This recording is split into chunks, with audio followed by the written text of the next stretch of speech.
हरियाणा की हर अपडेट के लिए बेल आइकन दबाएं और सब्सक्राइब करें STV हरियाणा न्यूज। नमस्कार, आप देख रहे हैं हरियाणा की आवाज और मैं हूं आपके साथ शुभेंदु सिंह। प्रदेश भर में कांग्रेस ने सरकार के खिलाफ मोर्चा खोला और कांग्रेस प्रदेशाध्यक्ष कुमारी सैलजा के नेतृत्व में सरकार के खिलाफ जमकर नारेबाजी की। कांग्रेस नेताओं और कार्यकर्ताओं ने अंबाला, फरीदाबाद, फतेहाबाद, करनाल, पंचकुला और रेवाड़ी में सरकार पर घोटालों का आरोप लगाते हुए हाईकोर्ट के सिटिंग जज से मामलों की जांच की मांग की है। कांग्रेस कार्यकर्ताओं ने प्रदर्शन के दौरान अंबाला में कांग्रेस कार्यकर्ता इस दौरान डीसी कार्यालय पहुंचे और डीसी को राज्यपाल के नाम ज्ञापन सौंपा गया।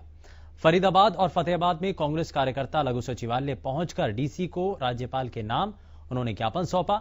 वहीं पंचकुला में कांग्रेस कार्यकर्ताओं ने उपायुक्त कार्यालय पहुंचकर प्रदर्शन किया और सरकार पर घोटालों का आरोप लगाते हुए हाईकोर्ट के सिटिंग जज से जांच करवाने की मांग की।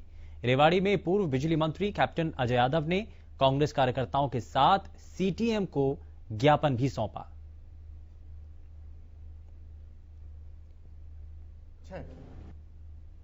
जो शराब घोटाला हुआ है उसको एक एसआईटी इन्होंने गठित की थी, उसके अंदर किसी को भी इन्होंने दोषी नहीं ठहराया।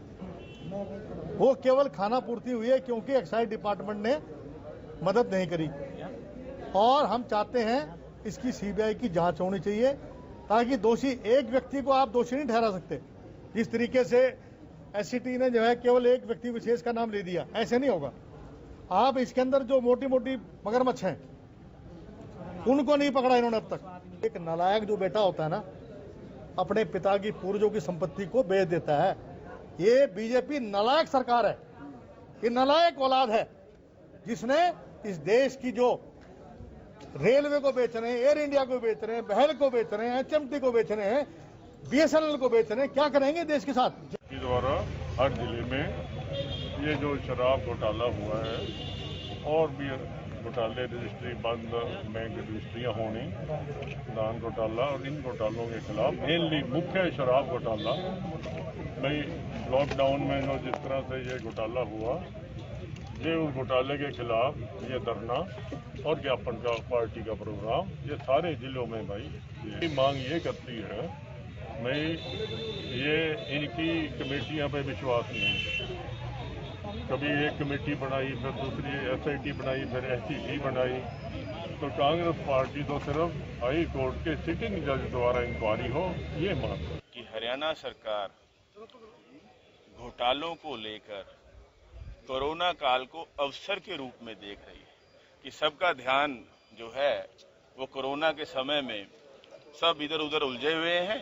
तो अगर कोई घोटाला हो भी जाता है तो किसी को जानकारी प्राप्त नहीं होगी।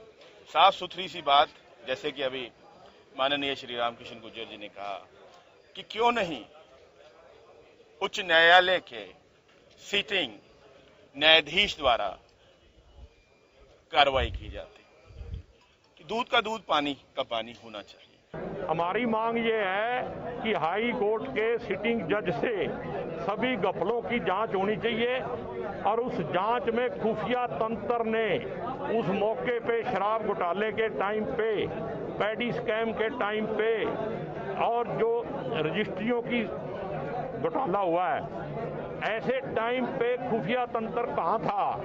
अगर उसने सरकार को खबर दी तो किसके कहने से छिपाई गई? अगर नहीं दी तो क्यों नहीं दी? ये सबसे बड़ा मुद्दा है आज के दिन। चाहे वह शराब का घोटाला हो, चाहे धान का घोटाला हो, चाहे रजिस्ट्री घोटाला हो, इन ऐसे अनेकों घोटाले हैं। चाहे अरावली की बात हो, खनन मामला हो, इन ऐसे सभी घोटालों को लेकर जो लूट खसोट इन्होंने की, हमारी आज कांग्रेस पार्टी की यह मांग है, हरियाणा प्रदेश की जनता चाहती है कि हाई कोर्ट के सिटिंग जज से यह जांच करवाई जाए इन सभी घोटालों की, ताकि दूध का दूध, पानी का पानी हो सके। घोटाला फरीदाबाद में सबसे बड़ा हुआ है, उसके बाद गुड़गांव, उसके बाद और पूरे हरियाणा में हुए इस काम के, उसको उजागर करें। शराब घोटाले में जो भी नेता, जो भी अधिकारी हैं, उन सबके नाम उजागर करें, उन्हें अंदर करें।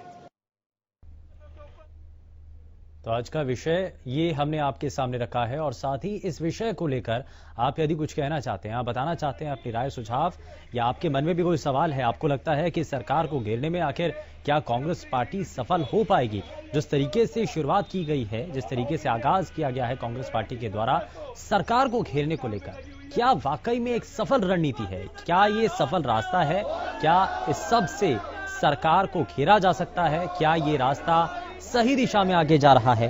और क्योंकि लगातार ये भी कहा जा रहा है कि कांग्रेस पार्टी का आत्मविश्वास थोड़ा सा कम जरूर हुआ है, कमजोर हुआ है, तो क्या ऐसे में इन प्रदर्शनों के जरिए कांग्रेस के आत्मविश्वास में भी इजाफा हो सकेगा, क्या मजबूती मिलेगी, कांग्रेस के जो कार्यकर्ता हैं वो ऐसे प्रदर्शनों से उनका मनोबल बढ़ पाएगा, क्या कांग्रेस कार्यकर्ताओं में नया जोश, नई स्फूर्ति आ पाएगी। जिस सरकार के खिलाफ ये आंदोलन, ये प्रदर्शन किए जा रहे हैं, क्या वाकई में ये कांग्रेस पार्टी को मजबूत करने की दिशा में एक कदम है, और साथ ही साथ क्या प्रदेश संगठन में प्रदर्शन से तालमेल मजबूत हो पाएगा।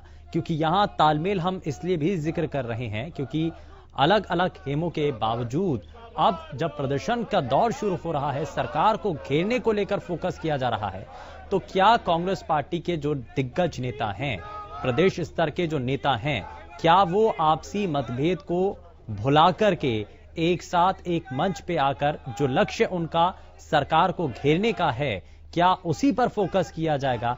क्या ये सब चीजें एक तरीके से कांग्रेस पार्टी के कार्यकर्ता, नेता, प्रदेश स्तर के जो दिग्गज हैं, क्या वो सभी चीजें साध पाएंगे, ये अपने आप में बड़ा सवाल है। और हरियाणा की आवाज में आप अपनी राय दे सकते हैं। कांग्रेस पार्टी जिस रास्ते पर चल रही है, सरकार के ऊपर जो आरोप लगाए जा रहे हैं, आपको क्या लगता है, क्या वाकई में इन आरोपों में दम आपको लगता है, या ये निराधार हैं, या आपको इसके अंदर राजनीति ज्यादा लगती है, ये सब कुछ राजनीतिक रूप से किया जा रहा है। इसको लेकर के आपका क्या कहना है, क्या मानना है, वो आप हमें बता सकते हैं। लेकिन हम आपको ये अलग अलग प्रदेश के हिस्सों की तस्वीरें दिखा रहे हैं, चाहे अंबाला, फरीदाबाद, फतेहाबाद, करनाल, पंचकुला, रेवाड़ी, ये अलग अलग जगहों पर जिस रूप में प्रदर्शन हुआ, उनकी ये तस्वीरें, मिली जुली तस्वीरें आप देख रहे हैं अपनी टीवी स्क्रीन पर। और यहां कांग्रेस पार्टी के कार्यकर्ता, नेताओं के द्वारा सरकार पर घोटाले का आरोप लगाया गया और यह भी कहा गया कि हाई कोर्ट के सिटिंग जज से इन मामलों की जांच होनी चाहिए। दरअसल प्रदेश भर के अंदर कांग्रेस ने सरकार के खिलाफ मोर्चा खोल दिया है और कांग्रेस प्रदेशाध्यक्ष कुमारी सैलजा के नेतृत्व में सरकार के खिलाफ जमकर नारेबाजी की जा रही है। कांग्रेस पार्टी के नेताओं और कार्यकर्ताओं ने अलग अलग जगहों पर इसी रूप में प्रदर्शन किया और साथ ही साथ अंबाला में कांग्रेस कार्यकर्ता डीसी कार्यालय पहुंचे और डीसी को राज्यपाल के नाम ज्ञापन सौंपा गया।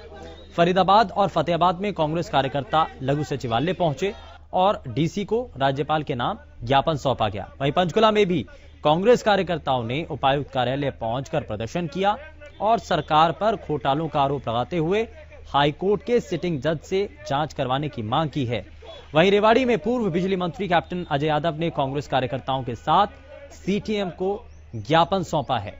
तो ये आज का प्रदर्शन है, लेकिन इसके संकेत सरकार को घेरने की रणनीति कांग्रेस पार्टी ने पहले से ही तैयार कर ली थी, क्योंकि बीते रोज हमने आपको ये दिखाया भी था, ये बताया भी था कि पूर्व मुख्यमंत्री भूपेंद्र सिंह हुड्डा एक वीडियो कॉन्फ्रेंसिंग के जरिए, यानी कि आप लाइव आकर के एक सेशन करते हैं जिसमें वो सरकार के ऊपर गंभीर आरोप लगाते हैं। वो ये कहते हैं कि सरकार मौजूदा वक्त में घोटाले कर रही है। कई ऐसे मामले हैं, जैसा कि उन्होंने धान घोटाले का जिक्र किया, उन्होंने रजिस्ट्री का घोटाला यहां पर बताया है, साथ ही साथ उन्होंने शराब घोटाले का भी जिक्र किया।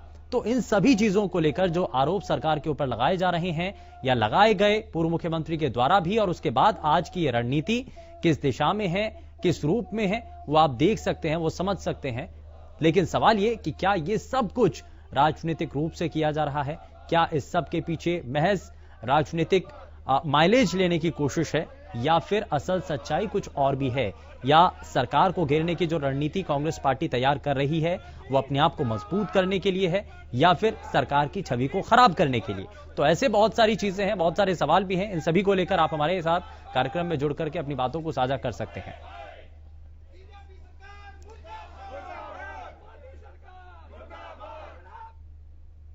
तस्वीरें और भी हैं, दिखाएंगे आपको। ब्रेक के बाद आप सभी का स्वागत है हरियाणा की आवाज में। और हरियाणा की आवाज में आज का विषय जो हमने आपके सामने रखा वो प्रदेश में चल रही राजनीतिक उठापटक को लेकर के है, हल्ला बोल को लेकर है, जो कि कांग्रेस पार्टी के द्वारा इस वक्त किया जा रहा था। और लगातार अपने जो प्रदर्शन है उसके जरिए सरकार को घेरने की जो कोशिश है, जो तैयारियां हैं, उसको लेकर के कई सवाल अब उठ रहे हैं। सवाल ये कि क्या सरकार को घेरने में कांग्रेस पार्टी सफल हो पाएगी, और साथ ही साथ सवाल यह भी कि क्या प्रदर्शनों से कांग्रेस के आत्मविश्वास में भी इजाफा हो सकता है?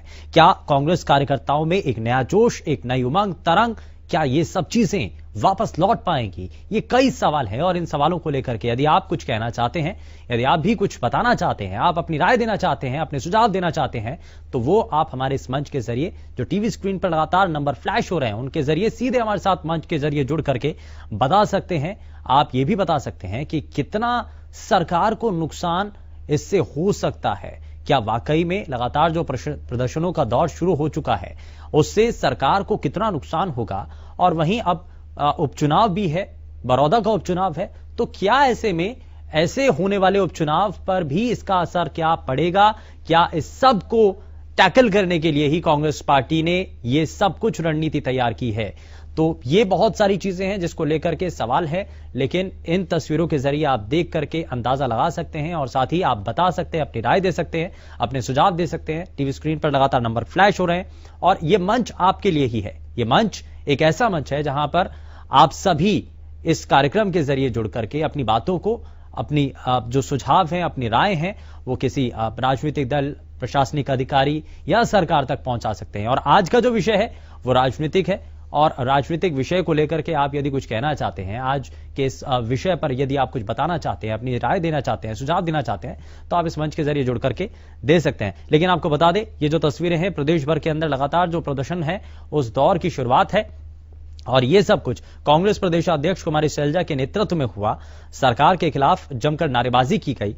कांग्रेस नेताओं और कार्यकर्ताओं ने प्रदेश के अलग अलग हिस्सों में प्रदर्शन किए, जिसमें अंबाला, फरीदाबाद, चाहे फतेहाबाद हो, करनाल हो, पंचकुला और रेवाड़ी, इन सभी जगहों पर सरकार पर घोटालों का आरोप लगाते हुए हाईकोर्ट के सिटिंग जज से इन सभी मामलों की जांच की मांग की है। और दरअसल ये मामला शराब घोटाले से जुड़ा हुआ बताया जाता है। ये जो प्रदर्शन है इसका मकसद ये है कि सरकार को ऊपर दबाव बनाया जा सके ताकि हाईकोर्ट के सिटिंग जज से इन मामलों की जांच करवाई जा सके। तो इसमें कई मामले हैं, ये आप देख भी रहे हैं, पैम्फलेट हैं, पोस्टर हैं, तो इन सब पर कुछ ना कुछ लिखा हुआ है। और इसमें यह भी बार बार कहा जा रहा है कांग्रेस पार्टी के कार्यकर्ताओं, नेताओं के द्वारा कि शराब घोटाला हुआ प्रदेश के अंदर, उसका कोई जिक्र नहीं हो रहा है, सरकार उस पर चुप्पी साधे बैठी है। वहीं धान घोटाला हुआ, उसको लेकर के सरकार के भीतर मतभेद की स्थिति है, क्योंकि सहयोगी दल कुछ और कहता है और बीजेपी का कहना इस विषय पर कुछ और होता है। वहीं रजिस्ट्री में घोटाले की बात भी कांग्रेस पार्टी कर रही है। तो ये सब कुछ इस दौरान अगर ये आरोप लग रहे हैं तो क्या सरकार की तरफ से भी आपको लगता है कि सामने आकर के इन सभी आरोपों को क्लैरिफाई इन पर करना चाहिए, इन सभी आरोपों को बताना चाहिए कि ये आरोप निराधार हैं या इन आरोपों के अंदर कितना दम है? तो इन सभी चीजों को लेकर के क्या सरकार के मंत्री हों, चाहे सरकार की तरफ से जो पक्षकार हैं, उनको भी सामने आकर के इन सभी सवालों का जवाब देना चाहिए? तो ये आपको क्या लगता है? ये क्योंकि सीधा सीधा सवाल आप सभी यानी कि प्रदेश की जनता से जुड़ा हुआ है और प्रदेश की जनता ऐसे राजनीतिक विषयों पर क्या अभी तक समझ रख रही है? क्या प्रदेश की जनता, क्योंकि जनता जनार्दन है, सब जानती है, ये सभी को मालूम है, लेकिन इस राजनीतिक विषय को लेकर के आपका क्या मानना है, ये हम आपसे समझना चाह रहे हैं, जानना चाह रहे हैं। लेकिन इस कार्यक्रम के दौरान हम ये लगातार कोशिश कर रहे हैं कि ये जो सवाल है, ये जो तस्वीर है, वो हम आप तक रख सकें और साथ ही साथ ये कोशिश कर सकें कि इस विषय को लेकर के आप आखिर क्या इस पर बताना चाहते हैं। लेकिन सरकार को घेरने की जो तैयारी है वो आखिर कितनी सफल हो पा रही है, कितनी कामयाब हो पाएगी, ये फिलहाल देखना होगा। फिलहाल के लिए बस इतना ही। नमस्कार।